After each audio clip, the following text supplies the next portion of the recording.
A Joplin man pleads guilty to killing two men in 2020. Authorities say Raymond Barrios shot and killed two men, Toa Lee from Joplin and Chong Zhang from Dunawig, during a fight over an iPad.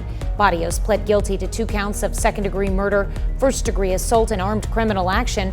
A judge sentenced Barrios to life in prison.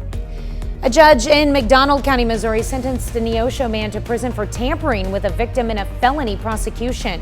In June of 2021, 46-year-old John Hamilton Jr. was in custody at the Newton County Jail for a domestic assault charge. Authorities say he called the victim in that case and offered them $500 to drop the charges. That call was recorded, and Hamilton was charged with tampering. On Tuesday, he was sentenced to 6 years in prison for that charge.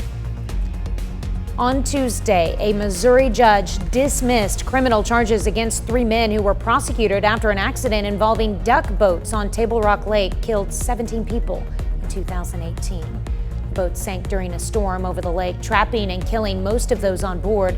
The judge in the case said while the 3 men were charged were aware of the storm, there was no evidence they knew about its gust front and could not be held liable. Families of the victims called the decision disappointing. Missouri's Attorney General is considering refiling charges.